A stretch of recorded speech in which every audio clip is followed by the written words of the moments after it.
Good afternoon, everyone, and welcome to our Spring Home Buying Forum. Today is day 2. It's from tips from an attorney and a home inspector. My name is Dominique Velger. I am the Community Engagement Specialist, and joining me today is also Ryan Douglas, and he's the Mortgage Loan Originator, MLO, here at HUECU.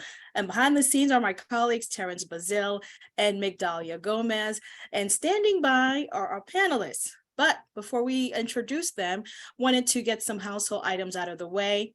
We will be reducing our background noise. And if you have any questions, please put them in the Q&A. And this is being recorded. So if you miss part of the presentation or if you have to drop out early, we'll have it recorded so you can go on our YouTube channel at My HUECU and you can rewatch it and at your own time. And also we have a survey at the end. So please feel free to fill it out, tell us how we did and things we need to fix. All right. And also wanted to let you guys know, we also have some prizes. So if you get an email from me or any of our members of our team, it's because you've won any of these great prizes. So we will have a raffle, just pick your name out random, just so you can get some good prizes and goodies. Now let's get started. So the credit union. What is a credit union? So it's not for profit, and we are pretty much like a bank. We have checking, savings, loans, CDs, and you can access us anywhere online, visit any of our branches, and you can just come anytime, and we'll love to help you.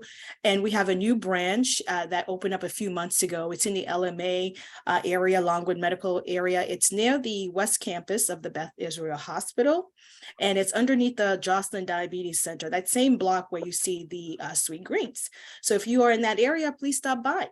And before we get started, I'm going to introduce Ryan's going to speak on this, but I wanted to talk to you about Ryan. He's been an employee with HUECU for the past 8 years. He's dedicated to providing excellent service to our members.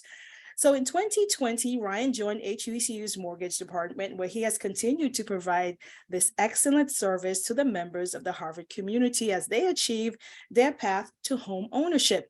He enjoys taking the time to educate and work with his members closely to make the mortgage process en route to becoming a homeowner seamless. So I'm going to toss it over to you, Ryan. Perfect. Thank you, Dominique. Hi, everybody. Thank you so much for joining us today on day 2 of our Spring Home Buying Forum.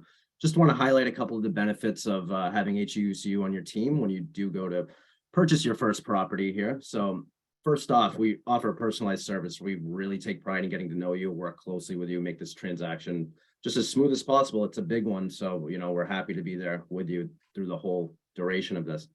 We have a range of mortgage products to fit every borrower's needs. We have competitive rates and credits, as you see highlighted here. Discounted rates for our first-time home buyers. That's the biggest one that we do offer. So we have an 1/8% discount off of all of our advertised rates that you see on our website that are posted daily. We have a great first-time home buyer program that we're going to learn more about on Friday. It's 3% down, as little as 3% down. So please join us then. We also have a closing cost credit. Our entire mortgage process, it's digital. So wherever you are borrowing from, if you're looking to borrow from out of state, no need to meet us in person. We're happy to have you come meet us in person, but everything can be done right online. After you close, we have in-house loan servicing. So if you ever have any questions down the road, just reach out to us. We're your point of contact. We'll help you with anything you have. We have the portfolio lending capability, and we also have additional relationship credits as well. Next slide, please, Terrence. Perfect. And just a quick overview that we have for our forum here. So yesterday we did the market trends. The recording is available, be in your email or online. Today we're going to have tips from an attorney and a home inspector. We have Sarah and Sean joining us, who Dominique are going to introduce in just a moment. And then tomorrow we're going to be going over the home buying process. This is going to be with Daisy and Michael, 2 of our loan officers here. And then on Friday, we're going to be going over the affordable path to home ownership. This is going to be with Helen and Sharon, along with Antonia Finley from the city of Cambridge. So I'm going to kick it back to Dominique, but I'll be in the chat answering any questions that come in, and I'll be around. So thank you guys very much for joining us. All right. Thank you so much, Ryan. So today, meet our presenters. We have Sean Rizzo. Sean is from Tiger Home Inspections. They're privately owned and operated. They were established back in 1990, and they have access to more than 40 licensed home inspectors, which serves Eastern Massachusetts, the greater Worcester area, the Cape and the Islands, Rhode Island, and Southern New Hampshire. The team also includes members of the National Association of Home Inspectors, NAHI, as well as members of the American Society of Home Inspectors, ASHI. And of course, we have Sarah Ricciardelli from Ricciardelli and Small LLC. Sarah is the founding member of the law firm. She concentrates her practice on residential and commercial real estate transactions. On the residential convenience side of her practice, she represents buyers and sellers in negotiating purchase and sale agreements and represents leaders in all aspects of residential real estate closings. So we'll start off with Sarah. Sarah, I'm going to send it over to you. Thank you so much for being here today. Sarah, you're on mute. On mute. Sorry about that. There we go. Thank you. Thanks so much, Dominique, for introducing me, and thanks for inviting me. Seems like a great process, and welcome to all the first-time buyers out there. I am sure this is a stressful, daunting process for you, but there's great people on this program that I think will help you navigate the process and how to go through it. So I, as Dominique had mentioned, am a real estate attorney specializing in commercial and residential real estate for the past 25 years. We handle condominiums, we handle single families, multifamilies, commercial real estate, and represent buyers, sellers, and lenders in the process. We're a transaction-specific firm, so we just handle transactional closings and don't handle litigation and any of that sort, and I'll get into why that's better for you. As a buyer in many aspects, we can talk about that. Next slide.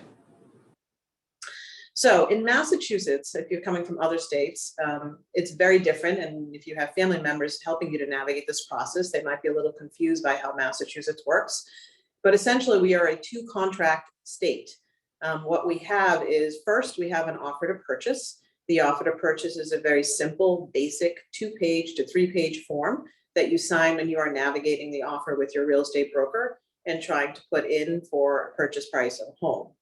And the purchase and sale agreement, which we'll talk about after, is a much longer document, more detailed. It's been negotiated by an attorney. Other states will just go into one document, just the purchase and sale right from the get-go, and they'll skip the offer phase. So what is an offer? As I mentioned, an offer is a very simple document that outlines the details of the transaction, things like closing date, purchase price, what contingencies, which we'll go over in a moment, that you want in your deal. If it's something that is important to you, that you really want as a contingency on your purchase, you do have to put that in the offer. Otherwise, when you go to the next phase, which is the purchase and sale, you may not be able to get those items into the purchase and sale agreement. What type of contingencies would you put in an offer?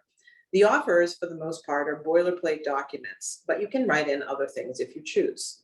Things that are boilerplate in there. Financing, which is in there, which says that my home purchase of this home is contingent on me getting approved by my lender for financing. People do at times waive financing. In a competitive seller's market, the ability to get a home sometimes is dependent on you waiving your financing contingency. And if you waive your financing contingency and thereafter get denied a mortgage, you will lose your P&S deposit, your purchase and sale deposit, which is typically 5% of the purchase price. So it is risky to waive your financing contingency unless you are certain or have a backup plan as to how to purchase the home. Now, I know many people do it because, as I said, sometimes we're in a competitive market, and in order to get the property that you want, you may have to waive financing. And so that's why it's really important to have a good financing team behind you who may have looked through your financials and given you a pre-approval letter. And I know Harvard Credit Union does a good job in reviewing their pre-approvals, or I should say a great job, and making sure that you're applying for a mortgage that you're within your comfort zone. Even though your financing may look good, the other thing that's part of your financing is the appraisal. The appraisal is what the lender does to confirm the value of your home. And appraisal contingencies are something separate that you would have to negotiate outside of your financing sometimes. And here's why.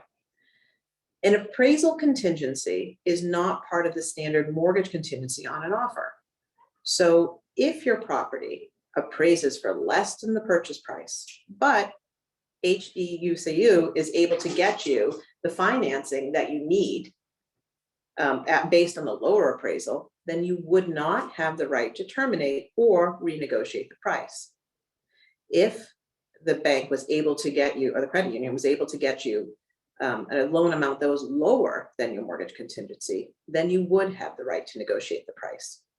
So this is getting a little more technical, but the point of this is that if you want contingencies and you want to make sure that the value of the home in the appraisal equals the purchase price, then you have to add a separate appraisal contingency. In a seller's market, in doing so, that might make it more difficult, though, to get the offer accepted. The other contingency in a home, and I know Sean will be talking about this, is the inspection contingency. And that allows you to terminate or negotiate or ask for repairs to the property if there are items that are wrong with the home. And so if you want to do that and have that type of contingency, you have to write it into the offer.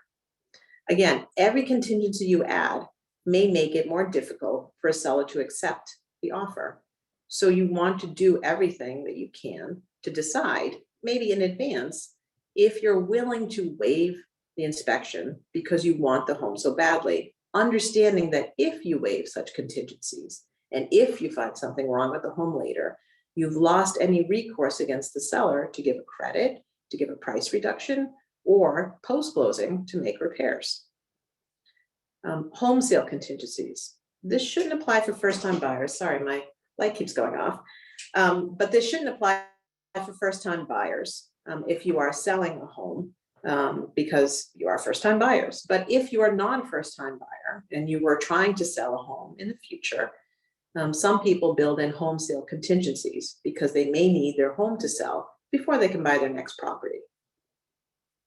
Other types of things you can write into the offer. Some people would like the seller to pay for your closing costs. And I know Harvard Credit Union has a lot of good programs as far as reducing closing costs and closing cost credits for first-time buyers. But if you wanted to add more of a contribution from the seller side, then that has to be written into the offer.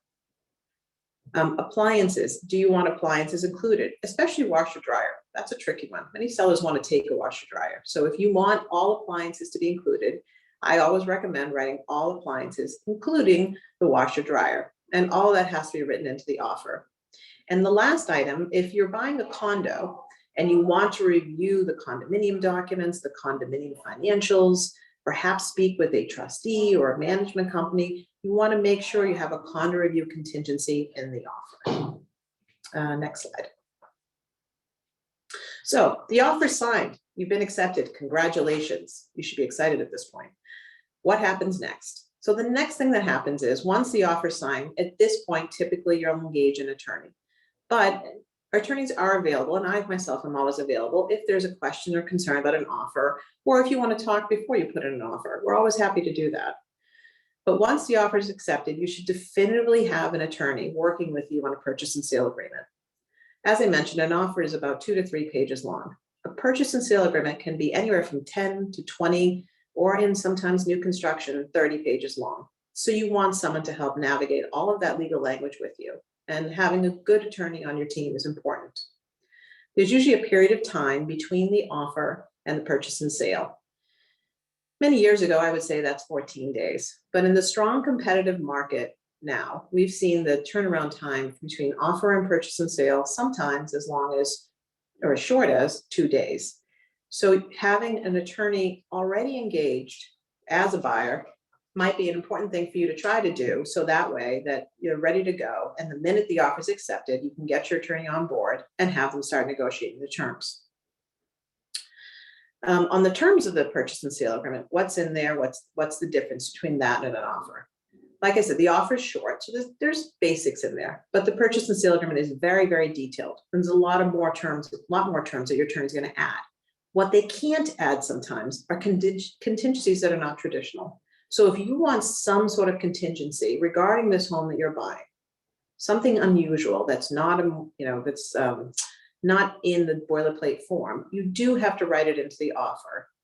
I had a client once who was buying, it was a commercial property. They wanted to make sure that they could have horses on the property because they were going to try to give medical assistance to horses. That type of item has to be written into the offer because that's not a normal contingency. And that's something that they wanted to confirm before closing. And it would take time to get type of confirmation.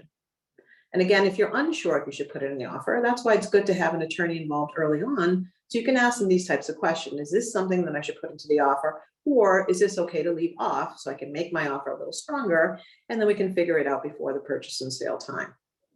Now, one thing I should mention is offers are binding. Many years ago, when I first started practice, people were uncertain if offers were binding because it was a little more not definitive. But back many years ago, there was a case called McCarthy v. Tobin that determined that offers are binding. So if you sign an offer and the seller says, I no longer want to sell you the home, you can take that offer, go to court, and force the sale of the home based on the offer. Likewise, a seller can enforce an offer against a buyer. When they enforce an offer against a buyer, typically based on the typical formats of offers, the most the seller can get is the offer deposit. And that is typically $1,000 with the offer. When you sign the purchase and sale agreement, if you default, then we're talking about a much larger deposit. It's the 5% that you would pay, and that's typically what it is, on the purchase price of the property. And so if you default in the terms of the offer, that 5% can be at risk. Other terms and details in the purchase and sale agreement that you won't see in the offer are things like title exam. What is considered good title? The offer will just say marketable title, but we get into a lot more detail in the purchase and sale agreement. And the purchase and sale agreement will set all the other remainder of the terms of the transaction. If it's not in the PNS and not in the purchase and sale agreement, and that's what a PNS is, by the way, if you hear the term, then it's not in the agreement and it's not part of the deal. And so once that purchase and sale is signed and that 5% is at risk, any contingency has to be in the purchase and sale agreement or you can't ask for it. The one item that we'll talk about now is the loan commitment. What's a commitment? I have clients ask this question all the time. You're talking about a loan commitment and saying it's important. What's a commitment? So we talked about the mortgage contingency in the offer, and that mortgage contingency will transfer over to the purchase and sale. And in there, there'll be a date, and typically it's about 30 days after the offer is signed. It can be shorter if you're in an aggressive bidding war. And what the loan commitment does is it's a letter that the credit union will provide, which will state that they are bound under certain conditions to give you a loan. Sometimes in that commitment letter, not really with Harvard, their commitment letters are excellent, but with some other lenders, they'll have 30 contingencies in a commitment letter. And they'll send it to me saying, here's my commitment letter. How does this look? It doesn't look very good when there's 30 contingencies, because what that means, each and every contingency is an opportunity for the lender to cancel the loan. Not because they want to, but because something in there was not regulated under the lender's guidelines or not approved under the lender's guidelines. So if you have a commitment letter with contingencies, that puts you more at risk that your deposit's going to be at risk if you can't close the loan.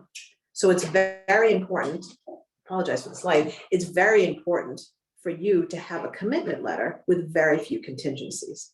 And so this happens in two ways. One is having a really good lender who issues a commitment letter with very few contingencies because they're diligent. And two, you as buyer have to use due diligence in providing the lender the documents they're requesting. They need time to obtain the documents, to review the documents, and to make sure the documents that are being provided meet their guidelines. Next slide. So now we're done with the purchase and sale agreement. We've gone through the condominium document review. That would happen before the purchase and sale agreement, and you're satisfied with that. We've gone through reviewing the purchase and sale document, answering all of your questions. You should always make sure to meet with your attorney or at least have a phone call with your attorney these days to make sure that all of the questions are answered and that you understand the document. There's a lot in there. So it's important to have someone who's going to work with you and go through it and feel a comfort level. I know people are, sometimes rate sensitive to everything, including interest rates, attorney's fees, and all of that. But what's important when something goes wrong is to have an attorney and a team that can really jump to you and assist you when there's an issue on your file. So once the purchase and sale is signed, the next thing you'll do, and I touched on this just a minute ago, is work with your lender to get your financing approved. The purchase and sale says in Massachusetts, sometimes not in other states, that time is of the essence. And what does that mean? That means that you as a buyer and seller are obligated to work diligently in getting everything done that's required. And that includes getting your lender all of the documents that they need under the mortgage contingency clause. Because even though you have a contingency for the mortgage, if you don't act diligently and you are later on to be denied your mortgage, the first thing the seller is going to do is try to confirm if you acted with due diligence in getting your mortgage commitment. And failing to do that can put your deposit at risk. So just make sure that if lenders are requesting things from you, you want to make sure you provide them as timely as you can. You also want to make sure that you track that mortgage commitment. There are some attorneys that do not track mortgage commitment dates, and they will tell you. Our firm is not one of them. We will help you and track your mortgage commitment date, but we ask you and tell you that you have to as well. And if you get your commitment letter, you should send it to your lawyer, whoever that is, and say, please review. Because what you want, as we touched on before, is a commitment letter without a ton of contingencies on there so that you know and have the peace of mind to know that the lender has committed to giving you this loan. The lawyers post-purchase and sale will do a title exam on the property. And what that's going to be is a 50-year search where it reviews the title. We're going to check if who sold to who, back to 50 years, and make sure that all of the people signed and that the property is described correctly and that all the mortgages that have been on there with past owners have been discharged and that we don't see any defects in the title. So it's important that you have someone who's knowledgeable about titles and someone who can navigate and help you to understand if a defect arises. Defects arise, it happens. The most common one I would say is a former lender failing to discharge a mortgage. And sometimes that's as easy as calling the lender. If you have a good, smaller lender, you can call them, pick up the phone like Harper and say, hi, looks like this mortgage didn't get discharged for whatever reason. Sometimes the registry loses it. Could we get a duplicate discharge issued? And that's pretty easy. But sometimes you have lenders who are no longer in existence because over the last, I don't know how many years, 25 years I've been in practice, lenders come and go sometimes. And in that case, it's a little harder to get a discharge from a lender that doesn't exist. And so it can take a little bit longer. And so the attorney will explain that to you, and then you can decide how you want to proceed with the closing. You have a right to extend the closing if you're uncomfortable with what's on title, or you have a right to close. Sometimes people just need to close for whatever reason and work out a solution to getting the discharge post-closing. And that's within your right, and that's something you would discuss with your attorney. During this process, a lawyer can answer all questions and help you resolve problems during the course of the transaction. And so that's why it's good to have someone who's available to you. Our firm works on a flat fee arrangement. Some attorneys work hourly, but we do not. And so we're there for you to answer whatever questions. And I always tell a client, feel free to ask whatever questions you want. It's not going to affect our fee. So we're happy to answer anything that you need. Having a good team is truly essential in this process. Having a good loan officer who's responsive. And I know everyone at Harvard is. Having a good attorney is responsive. Having a good home inspector who's responsive to the questions you want, and someone who's diligent. Next slide. So now you've signed your purchase and sale agreement. Your title's come back and it looks great. Congratulations, good title. And the bank's working through on getting you closing figures. One thing that I know that they'll touch on, but a new law called TRID. And so TRID requires the bank to send you your closing figures at least 3 business days. I think Harvard does 7 in advance of closing. And you have to acknowledge receipt of it. It's okay if there's an error. You can acknowledge and fix the error later. But you do have to acknowledge receipt of those figures at least 3 business days and sometimes 7 days before closing in order to close on your closing date. Harvard will tell you that, we'll tell you that. Make sure you pay attention to that deadline and make sure you've acknowledged it so that you're not late on the closing day. But on the closing day, you're going to work with your broker and you're going to schedule a final walkthrough and you're going to make sure that the property is in good shape. There are very good brokers out there who will go through with you and will make sure and open doors and open closets and look at ceilings and check windows to make sure there's been no leakage. People think that raining on a closing day is a bad thing. I think it's great. It's your last test to see if there's going to be any water damage to the property. And if you're able to confirm that there's no water damage, then great, you know that. The worst is when you have water damage the day after you buy the property. because once you close, you have no recourse from the seller or anyone else with regard to repairing it. On the closing day, you're going to wire funds to the law office. Checks usually okay for the purchase and sale deposit, but not for closing. Massachusetts is what's called a good fund state. And so that means you need to be able to have funds available to the seller on the closing date. Certified checks sometimes are allowed, as well as bank checks, but typically it's a wire to the closing attorney for closing. So you want to make sure that wherever you're wiring from your bank, that you have the ability to wire. Some banks have a cap on wires, and sometimes that cap is $25,000, and depending on what you're bringing to closing, that can sometimes cause an issue. And what is a closing? That's a question I get a lot too. What's this closing? Everybody keeps talking about closing, passing papers. What does that mean? So that means that you come to the attorney's office, the closing attorney who represents the lender, and you're going to sign a fairly large stack of documents on that day. Hopefully, and most times, we try to get you those documents in advance of closing, so you can kind of go through them yourself, and then the closing attorney will explain those to you at the closing table.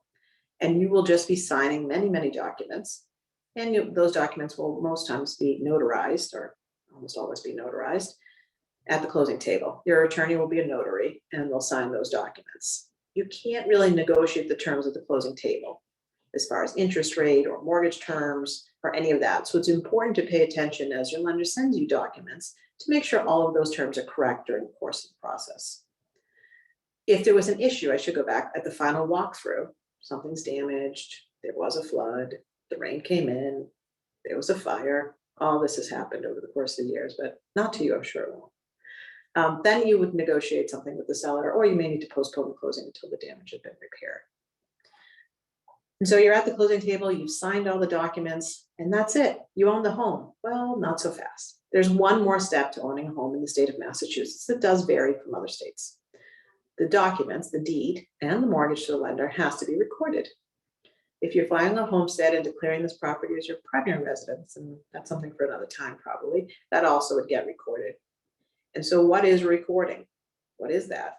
So that is filing the documents at the registry of deeds in the county where the property is located. And so what you would do is even your closing attorney would do what's called a final title rundown. Now remember, we did a title search on the property. We're excited because your title looked great.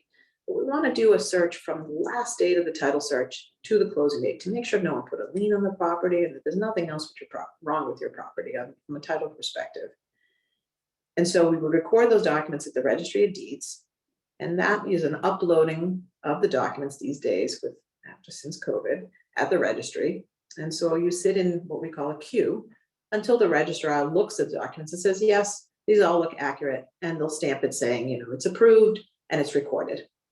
All of these documents are public record. So we've represented some people over the course of the years who do not want their information to be public record. And so there are ways around that if you didn't want your name to be shown at the registry of deeds. A little more difficult, a little more complex, and sometimes can cause a hiccup on the loan. But again, that's something for another time. But once it's on record, then you finally get the keys, and then you can finally enter the home. No keys before we're on record. Don't schedule your cable people for the day you're closing. I always recommend scheduling it the day after you're closing. And I also recommend never closing on a Friday. And here's why.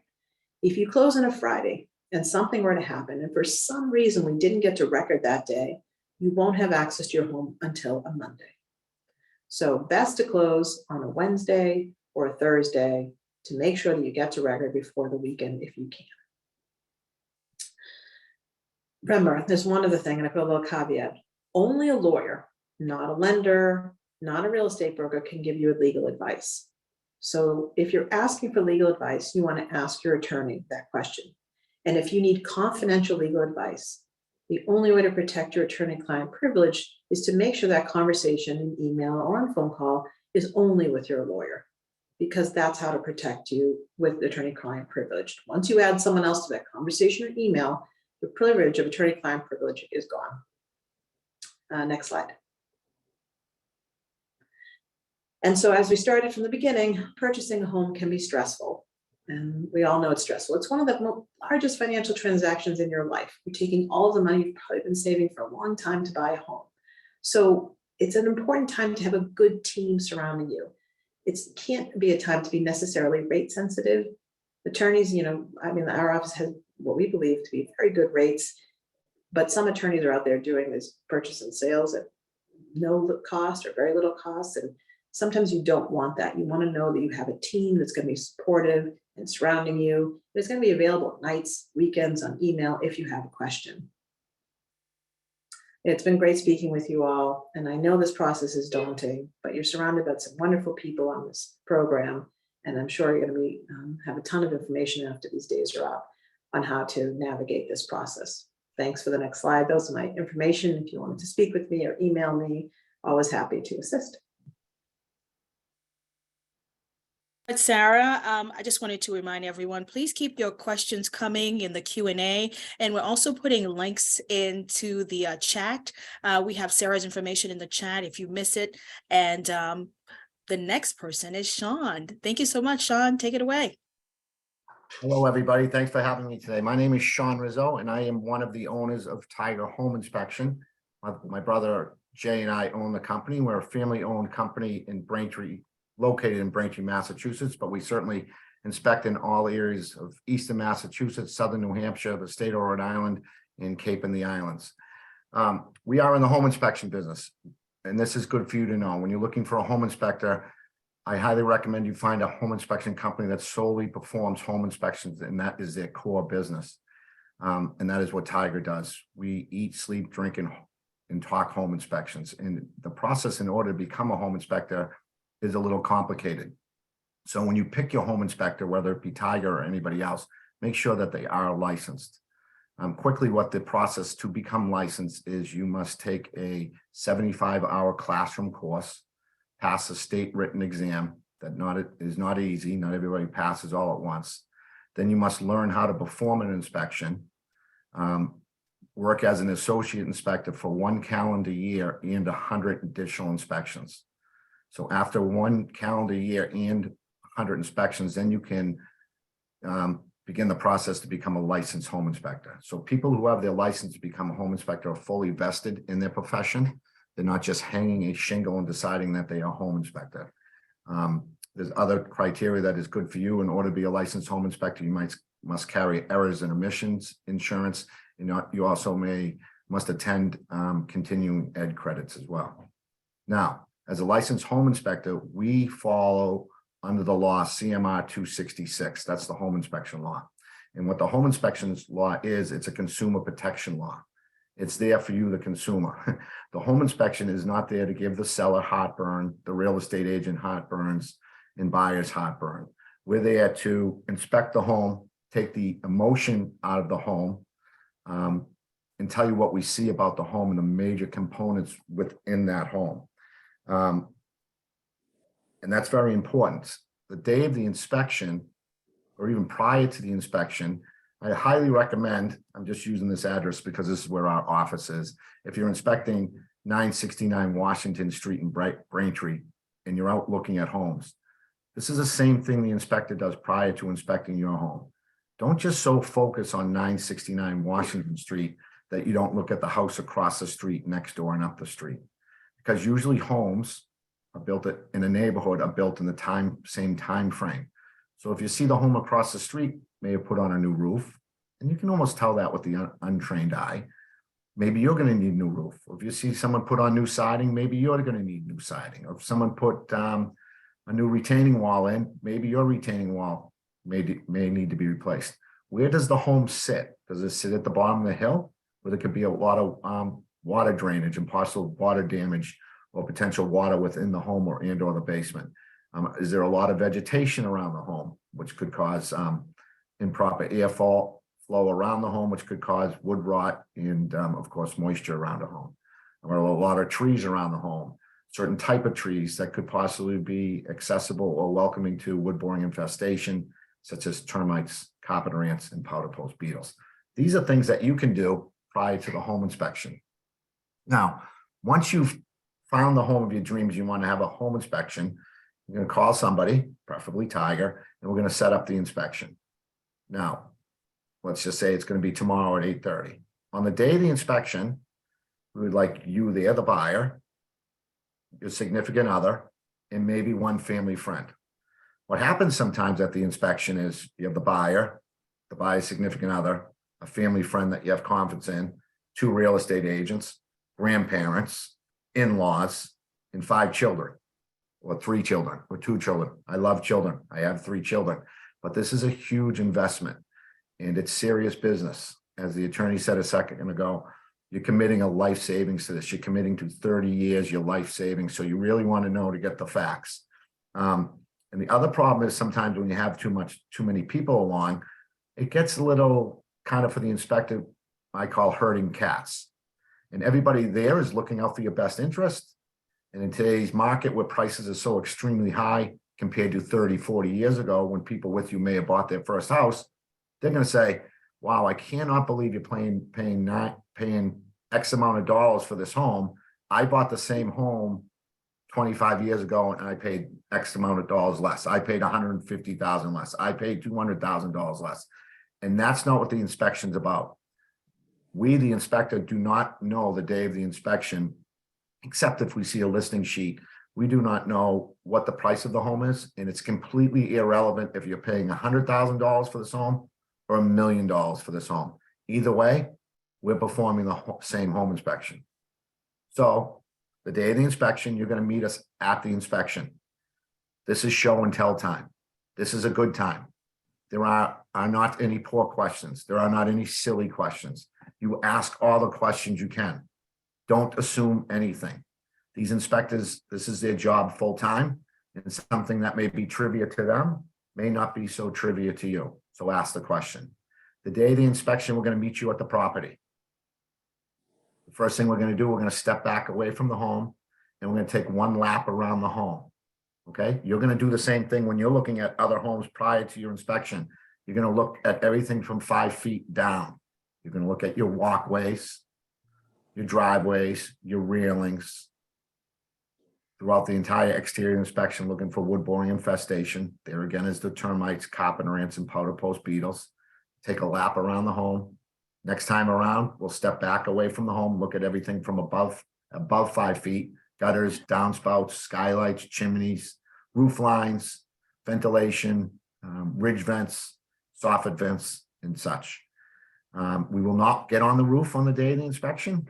Well, why won't we get on the roof? Because we're a guest at the home and the liability is insane and very costly for people to walk on roofs. It is not necessary, or is it required by the home inspection law, CMR 266, for an inspector to walk on a roof. Sometimes you can do more damage to a roof by walking on it. We will look at your roof with high power binoculars. We will lean a ladder up to the side of the home to get a better feel for the roof. If we have a condo or a multifamily that's turned into condos, if there's access to the roof, we will certainly get on it, whether through a scuttle or through a porch area. We'll do our very best in an honest effort to get on the roof of condos complexes. Why is it necessary to look at roofs on condos? Because for the sole simple reason is if that condo complex is going to need a new roof in a timely manner, that's going to certainly affect or could possibly affect your condo fees going up in the future. At the end of that point on the exterior, we're going to step away from the home. We're going to ask you if you have any questions. From there, we're going to go into the basement. You're going to be right there alongside us. First thing we're going to do, we're going to probe all the sills within the home. There's the foundation of the home and then the sills, and that's what the home is built on.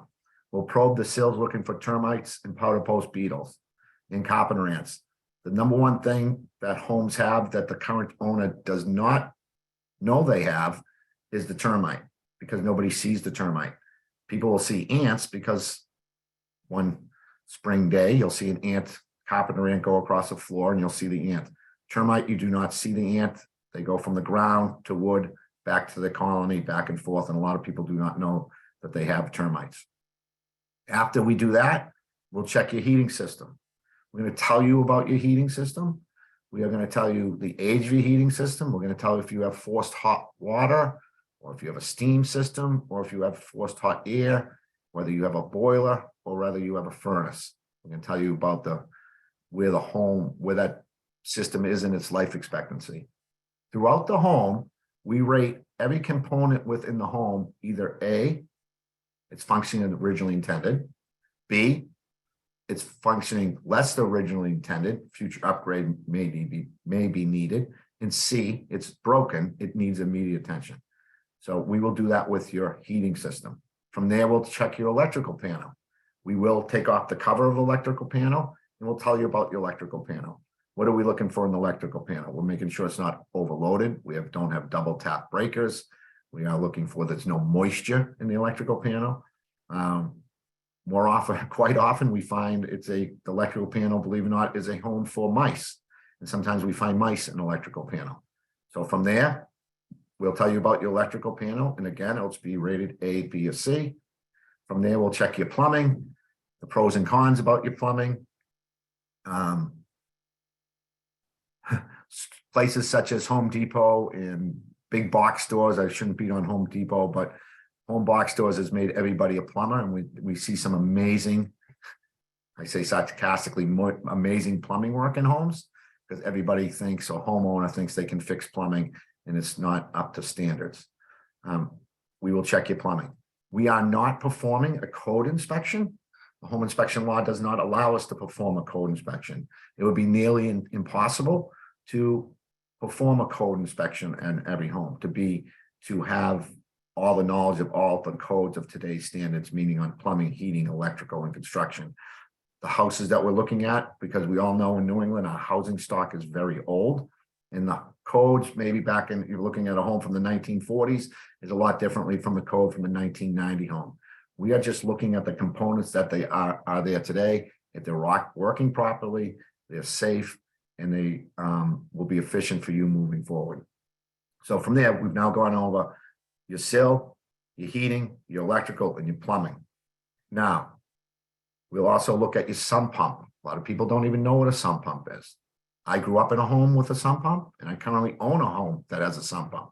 The sump pump is simply a hole that is dug into the ground, and a pump is put in that hole. So when you get water that comes up from the ground, it can be removed from the home without any problem. So having a home with a sump pump is not a problem, so long as it is installed properly. Now, listen, when you go into a basement and you're walking around, it's the same thing the inspector is doing. We walk into a basement and everything is up on pallets. It's not because people like pallets, right? Things are up on pallets because, hey, maybe they've had water problems in this home before, or in this basement.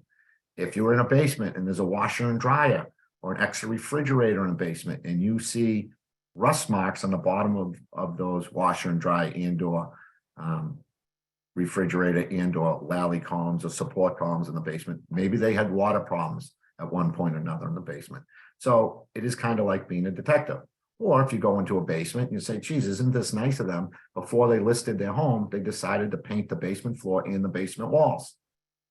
Well, that may be a nice thing they did, but it also may be a clue that they had water stains and/or lines of demarcation from past water stains on their walls. So it's kind of like being a detective and using your common sense. When you go into a basement, do the same thing we do on the exterior. Get your back towards the street, look at all the items behind you, look at all the things to the left of you, front of you, and to the right of you.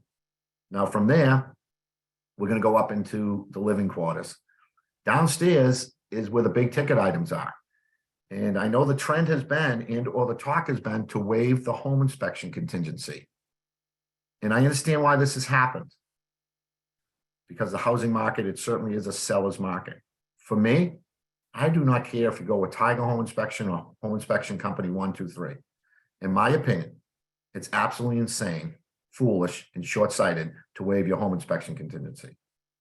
Because what essentially is you're doing is you're going and saying, I'm going to go buy a used car with 90,000 miles on it.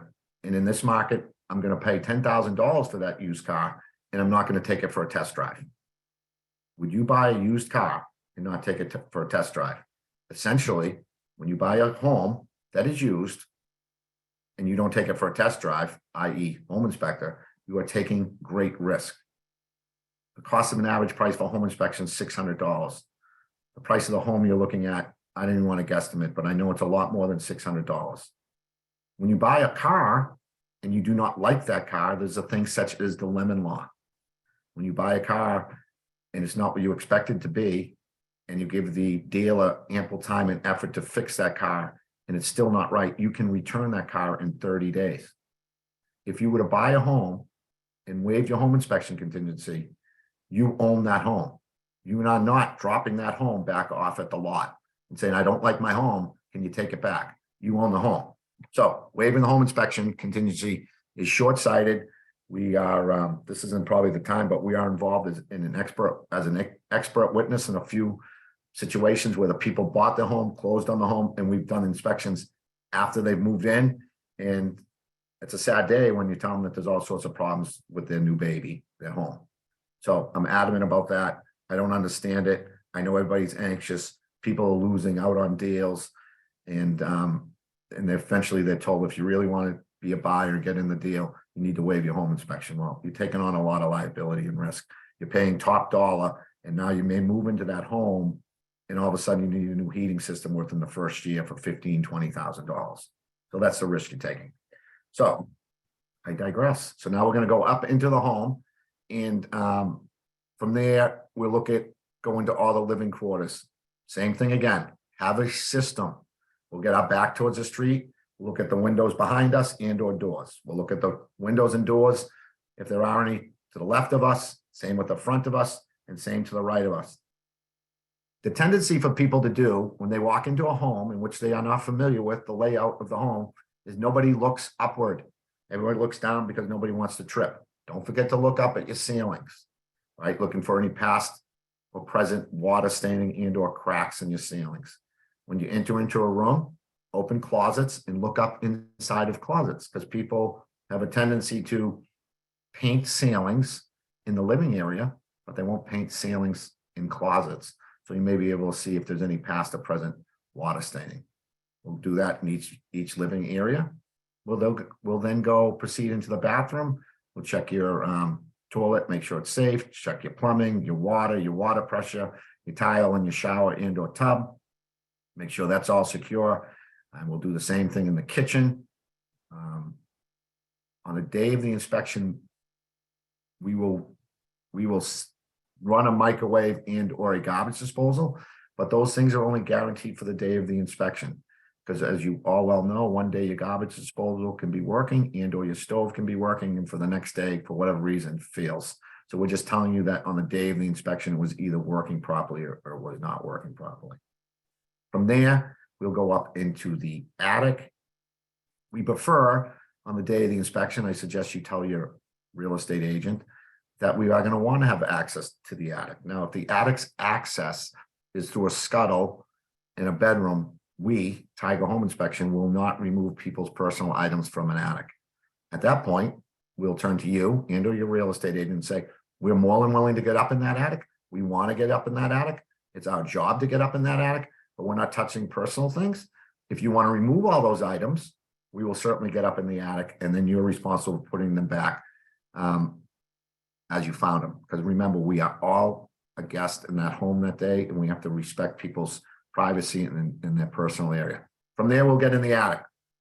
We want you with us in the attic.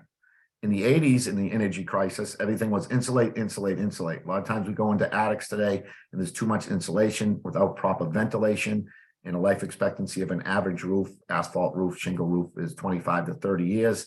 And we'll see that the roof's at the end of its life expectancy a little quicker than we may have hoped.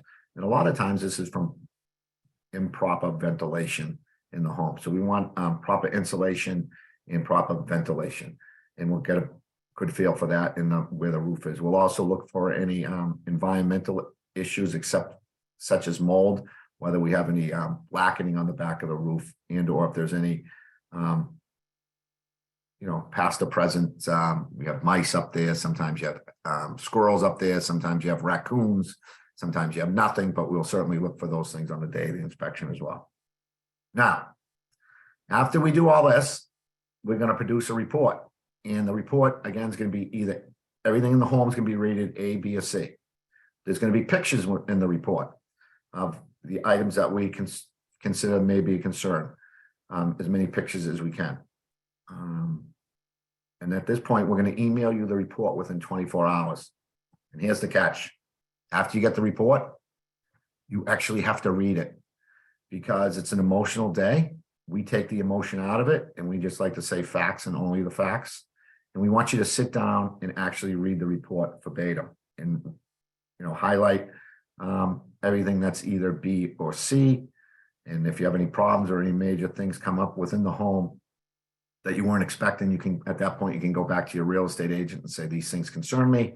And then your agent can go back to the listing agent, and three things can either happen. They'll either, they may do nothing, they may fix it, or they may give you a credit. I prefer that they give you a credit versus them hiring their contractor and friend to fix the item as quickly and as financially beneficial to them. So I prefer you to get the credit and or some type of financial value back.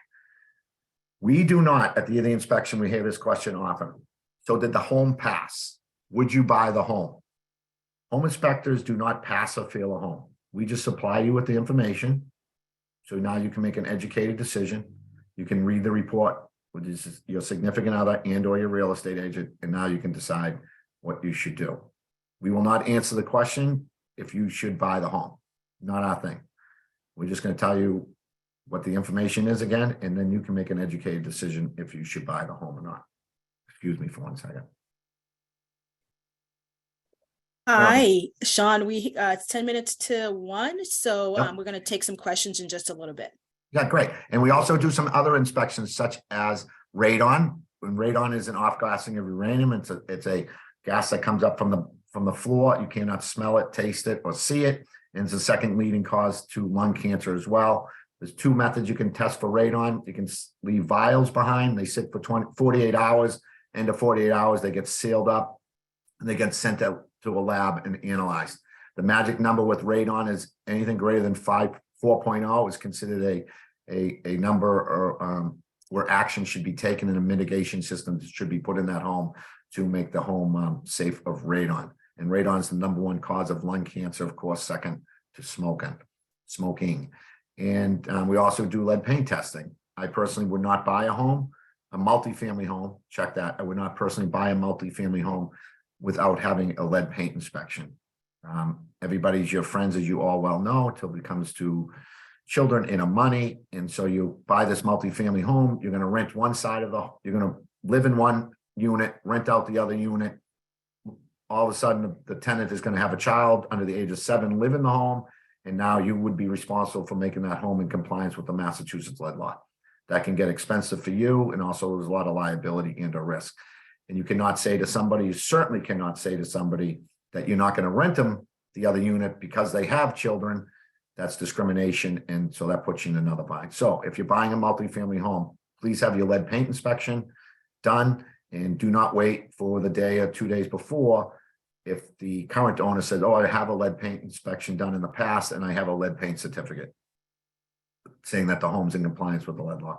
Also, often we've been called out 2 days before closing because the current owner or landlord cannot produce that lead paint certificate. And there we are the day before the closing, and we're finding lead paint. So don't wait to the last minute.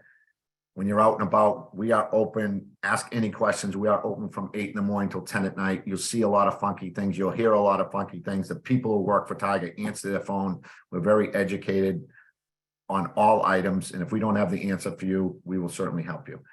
Enjoy the process, just like the attorney said. Enjoy it. It is nerve-wracking. Be patient, and everything will work out. Thank you so much all for your time, and good luck in your house hunting. All right, we're going to be taking some questions right now. One of them is, are you able to say how often current sellers are taking the position that inspection should be waived? I would not be privy to that information, the exact percentage, but a lot of it's certainly gone up dramatically. I don't know the percentage to answer the question, but it does happen. And you can even say, listen, I just want to have the home inspection for informational purposes only. And that's something you can speak to your attorney and or your real estate agent, how you can negotiate that. But that's beyond the scope of me. Okay, someone asked, what do you think of the radon test kits a consumer can purchase? I don't know if I think much of them. I don't know what lab they go to. I know that our lab is a state licensed lab, and that the radons that we use are approved by the state of Massachusetts, and you need a licensed lab. So I don't know where those radon that you purchase, where they can go, where they're going, and what the lab, what credentials they have. So that's a risk if you don't use a licensed lab locally. Okay, another question. What can buyers expect to pay in closing costs in the Boston area? I guess that's for you, Sarah.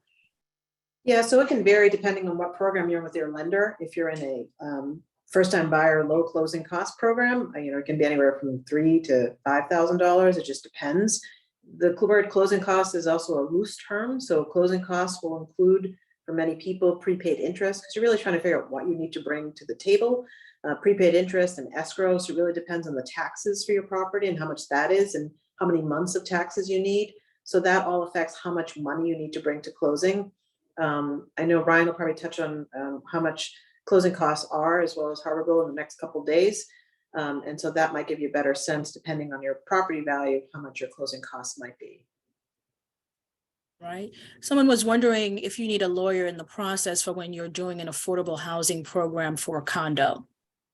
Yes, you definitively need a lawyer in the process, because there are a lot of hiccups and there's a lot of other contingencies in there as far as getting affordable approval to do the project.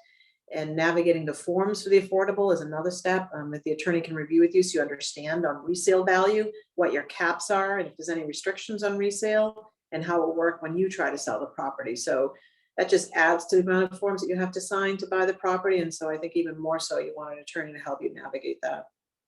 All right. And someone asked, do you check for mold? And I good believe we question. said that. Very good question. We will identify what we think is an environmental issue, and nothing can be determined if it was mold until you have a test and you have a sample taken and sent to a lab. But we'll certainly say, hey, that looks like environmental issue. It may appear to be mold. You need to get a mold expert to come in and take an actual sample of that area, send it off the lab, and see if it's a toxic mold or not. All right. Someone said, what do you think of they wanted to know, what do you think of the radon test kits? And we think we answered that already. How are you able to say how often current sellers are taking the position that inspection should be waived?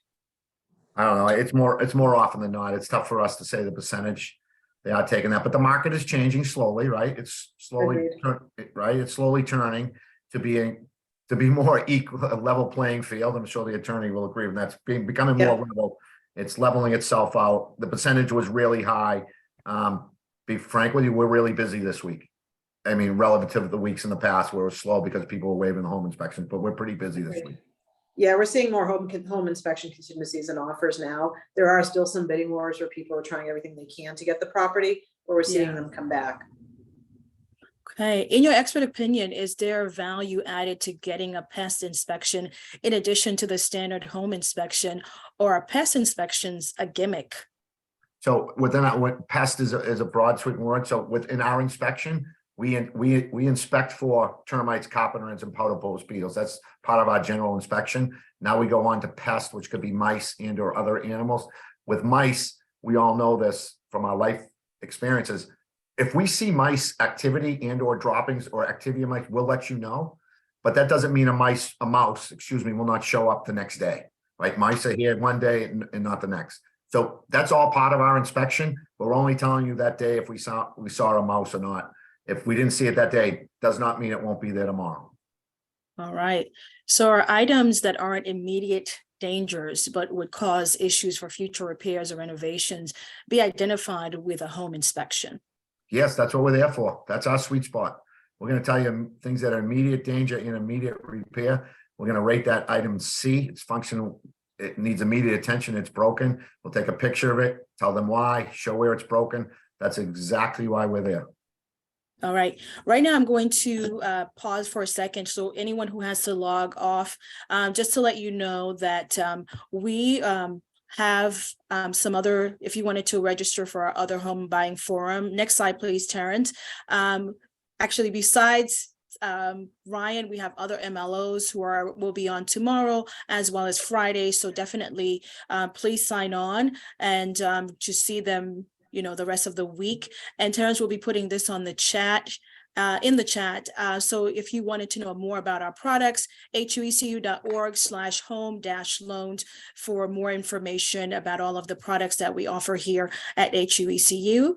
Next slide, please, Terrence. And also don't forget to take our survey, huecu.org/survey. And then next slide, please.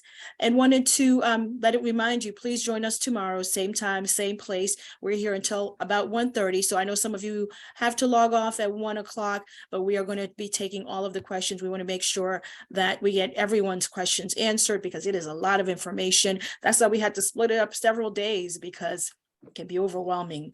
And wanted to remind you that please talk to your financial advisor, your attorneys, etc. Really, they can narrow everything down to your specific needs so that you get all of your questions answered. Next slide, please. And of course, stay in touch with us. Follow us on Twitter, on Facebook, on Instagram. And again, this is being recorded. It will be on our YouTube channel at MyHUECU. So we will be continuing on with the next question. Do brick houses have fewer problems than wooden houses? Is there a general trend of one performing better than the other? No, not necessarily. With brick houses, if you have poor mortar and or grout or in water damage behind brick and you don't know about it, and once you do know about it, it's at another level of repair. So brick, yeah, obviously cosmetically, you don't have to paint it as much, you don't have to maintain it as often to the eye, but brick homes can have their setbacks, or they have their problems or their pros and cons, I should say. Is there any? Oh, go ahead. No, I personally have a home that has a stone front facade on it, and now those are starting to come off because the home was built in the 80s, and so now that's a problem. I have to have a mason come in and I have to put them on, and I got to adjust them and re-grout and fix the lintels, and you know that's a bigger expense than just having to paint much. Yeah. Is there any situation with new construction where it might be okay to waive the inspection? No, well, with the new construction, a lot of times the builder will give a 1-year warranty.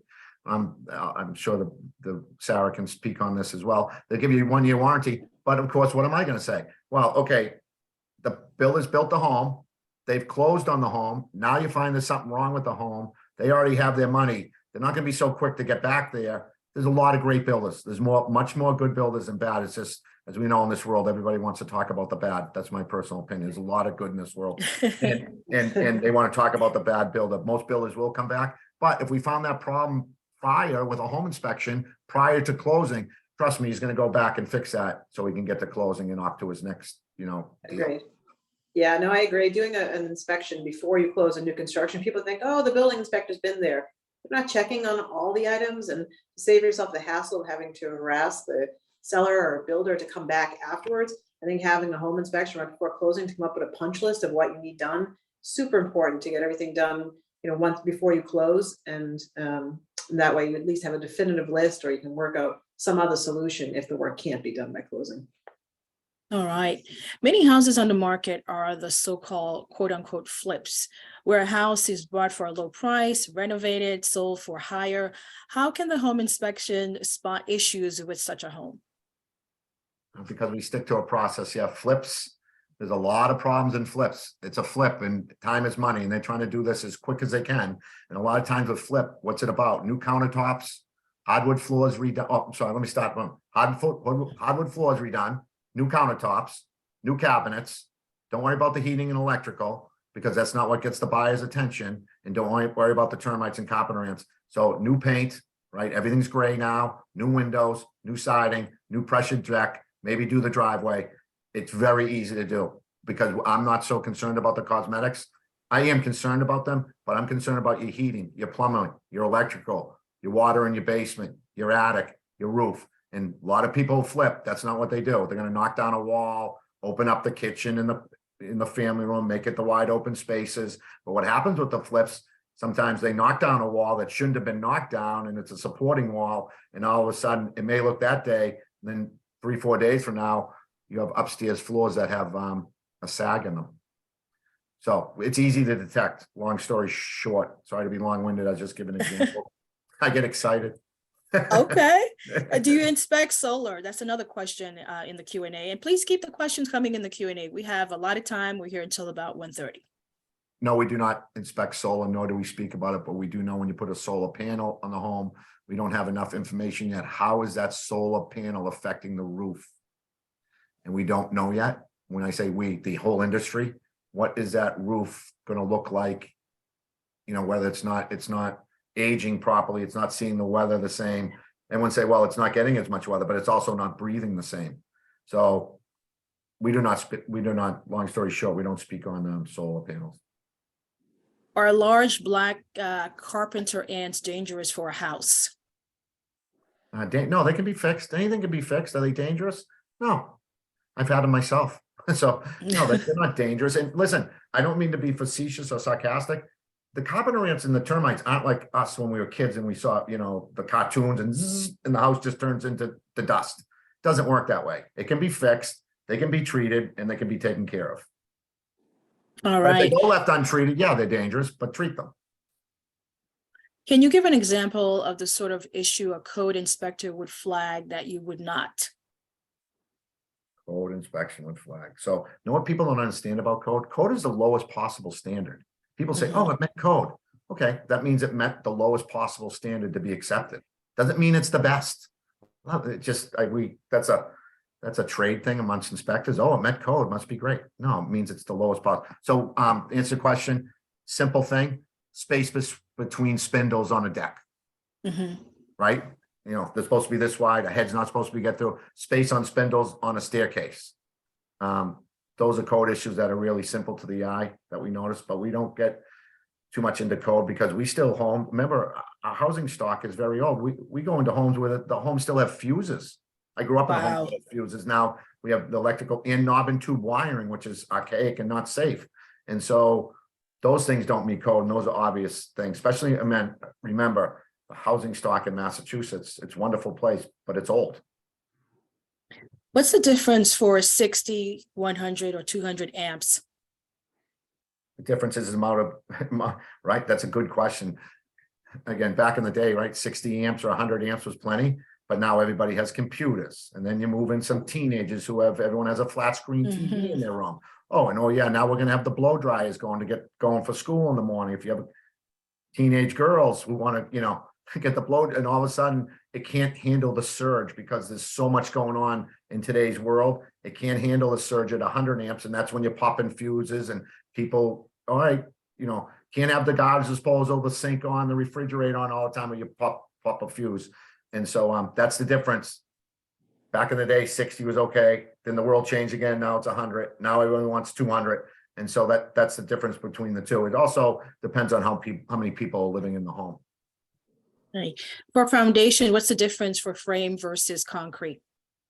Frame versus concrete. Yep. Foundation. That's the question. Yeah. So there's a concrete foundation, there's a stone foundation.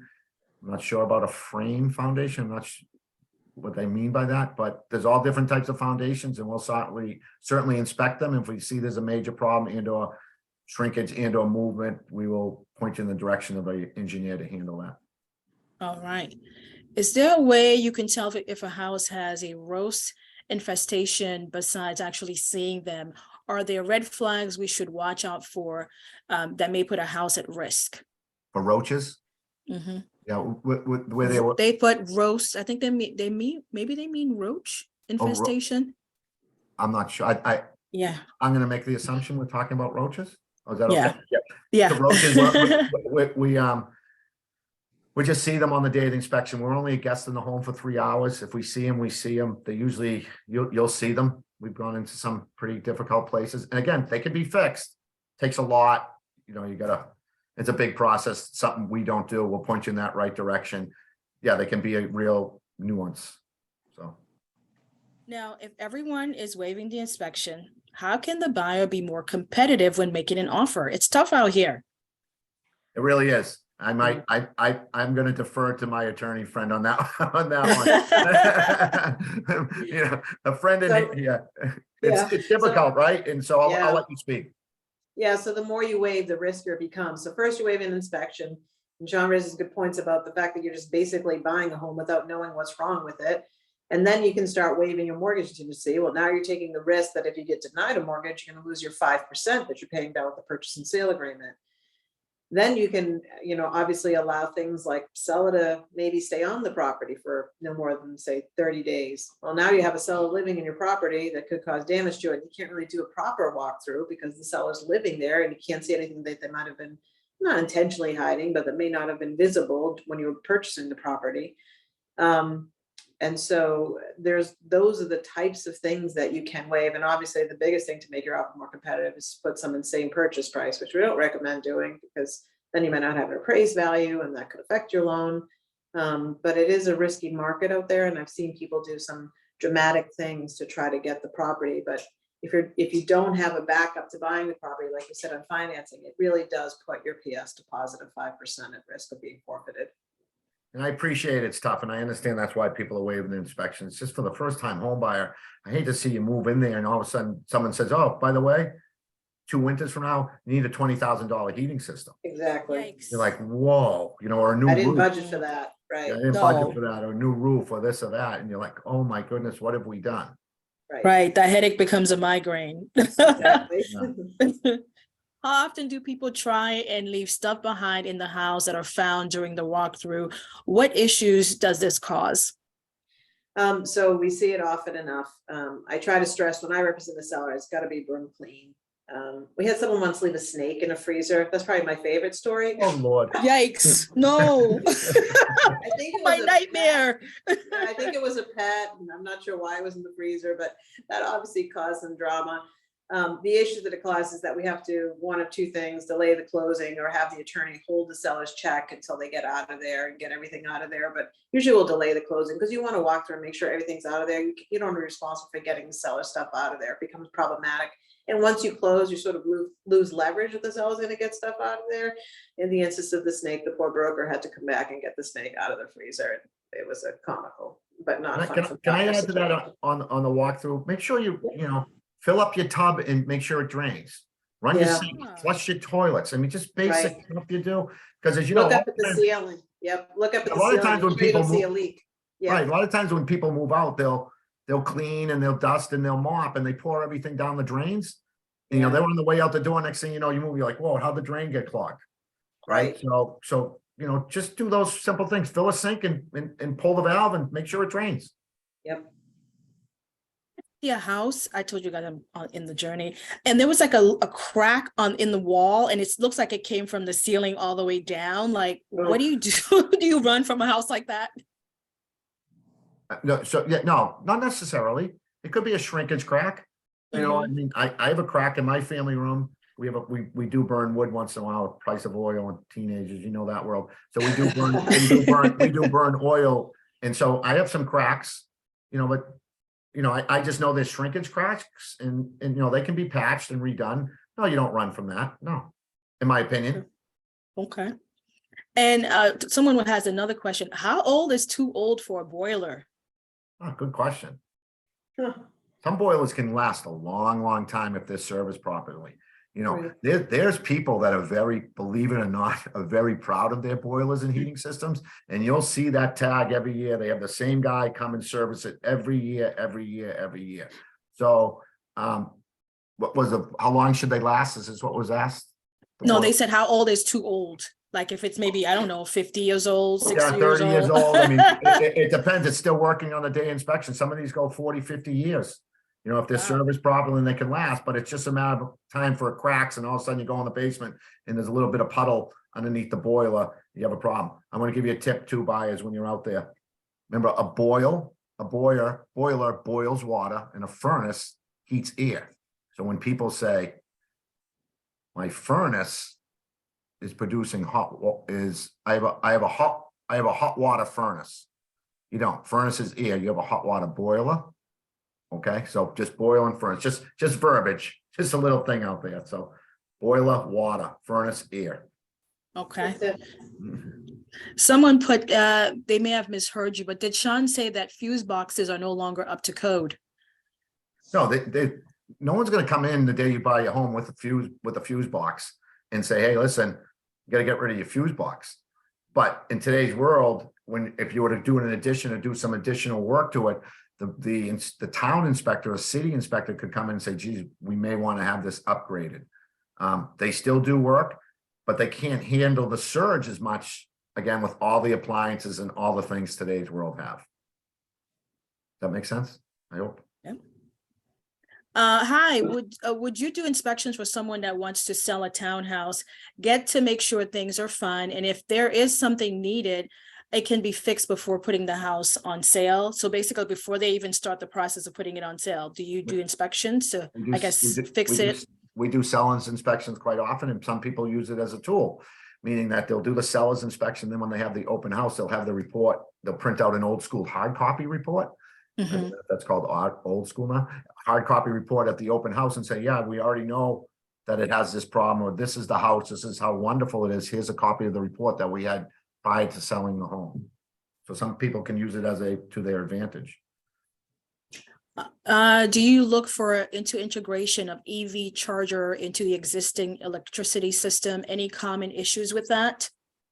EV charging. No, we don't get too in depth about the different technology and what we're doing with different chargers. I'm not quite sure what that question means. We just inspect what's there. We don't predict. All We right. don't try to predict any upgrades. Are there any additional inspection that you would advise, Sean, to get in addition to a general home inspection? Well, we spoke about the general home inspection, which includes your wood boring infestation. We talked about radon with the vials, and or there's another method, the continuous radon machine. We talked about lead paint. Maybe if you're on a well, you could, if you're in the suburbs more, you might want to do a water quality, where we take a water draw from the faucet, and that gets sent off to a lab, but that'll just about do it. Okay, and how far in advance do you book out inspections? Another person wants to know. 3 days is ample time for us.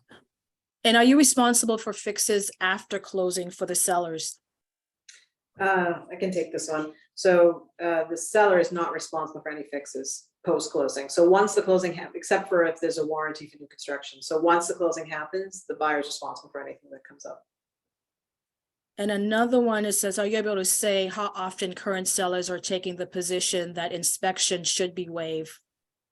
I mean, the sellers don't take that position necessarily. What happens is the brokers know that they're in a competitive situation, and they'll ask you, do you want to waive your inspection?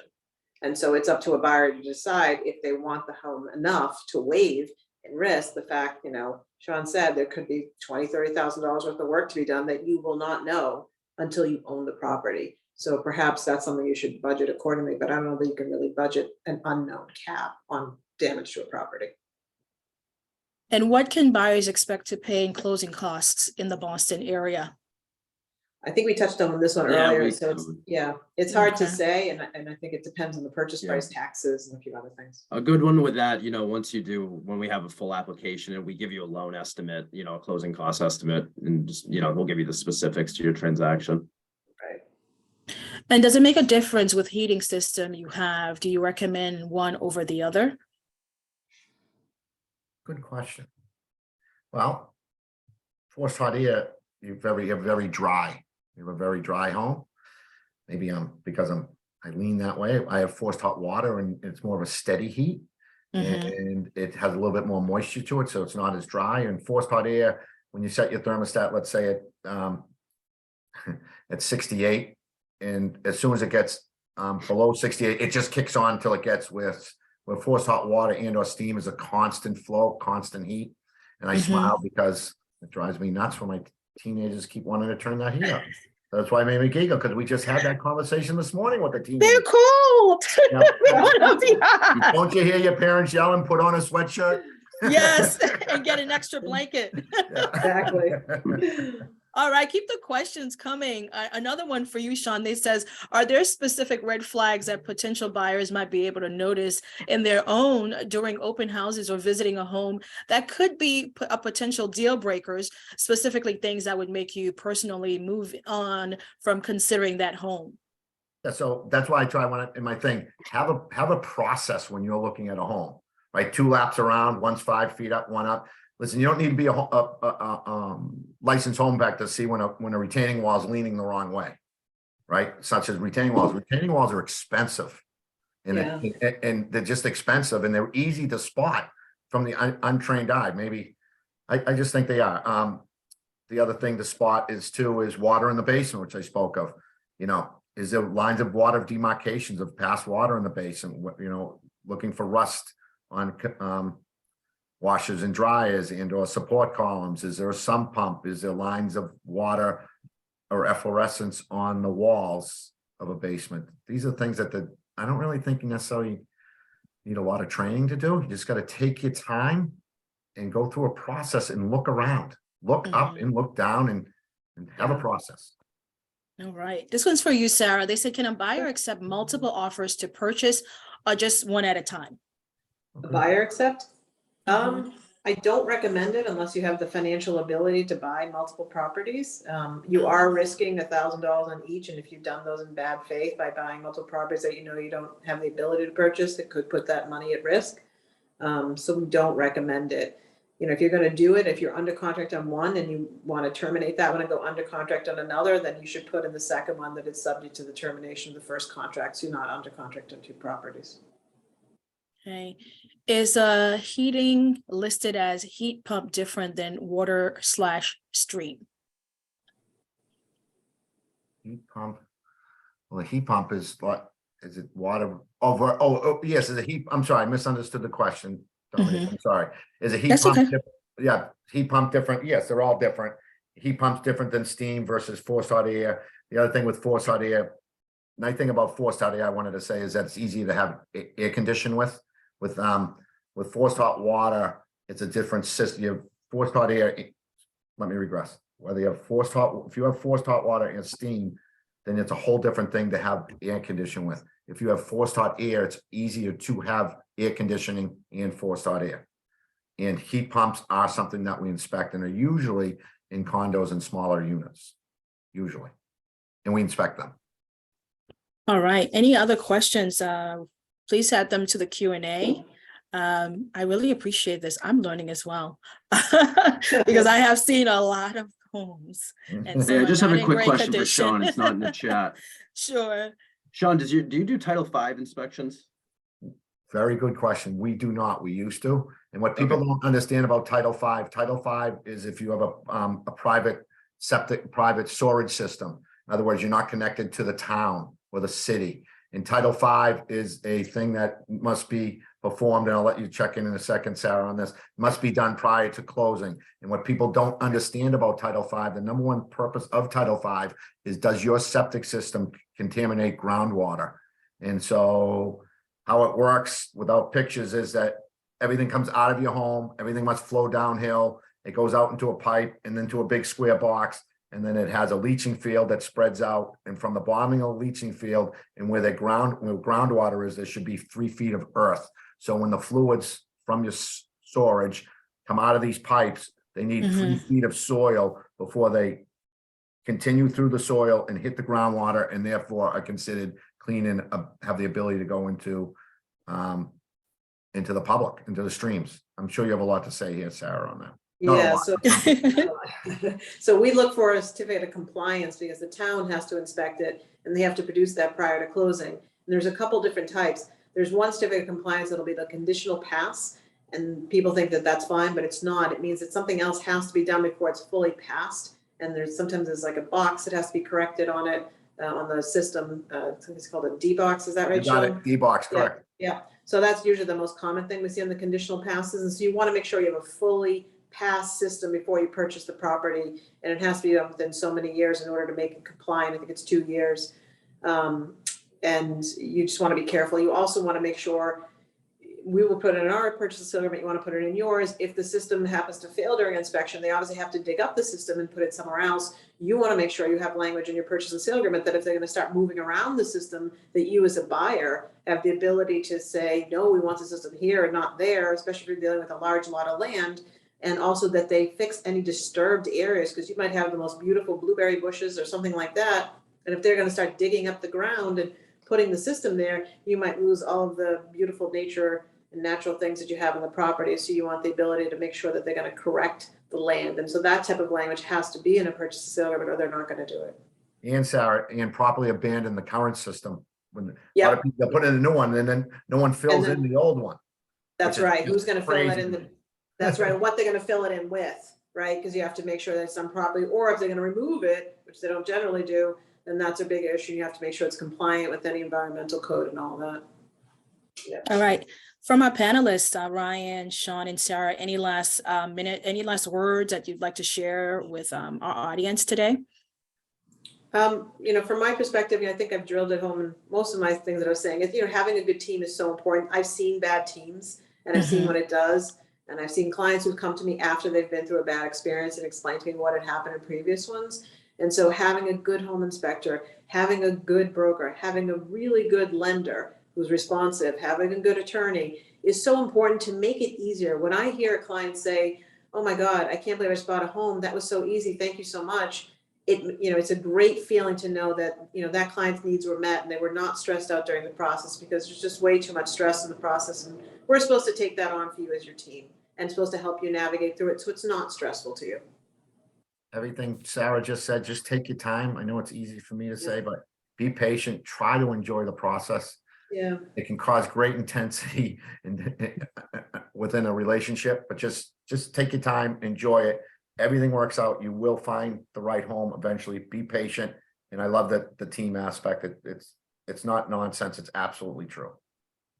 And you, Ryan? Absolutely. Yeah, absolutely. Just to echo those, working on the team, it's a big, just such a huge transaction here, and we're going to be going over it tomorrow. It's going to be part of our home buying process. So we'll be talking about developing that team, working with Sarah, Sean, and everybody else. So we'd love for you guys to join us. Thank you, Sean and Sarah, so much. It was great today. Thanks so much, Brian. Thank you. All right. And Thanks. speaking of tomorrow, we still have a lot of room. So Terrence has been putting that in the chat. Definitely join us tomorrow. We still have a lot of room for not just tomorrow, but also Friday. And this is being recorded, so you can also catch it on YouTube. You guys were wonderful. I learned so much. Thank you, Sarah. Thank you, Sean. Thank you, Ryan. And behind the Thanks so much. scenes, thank you, Terrence and Migdalia. Thank you, everyone, for spending your afternoon with us. And if you can, join us the rest of the week. And if you missed yesterday, again, it's on our YouTube channel, My HUECU.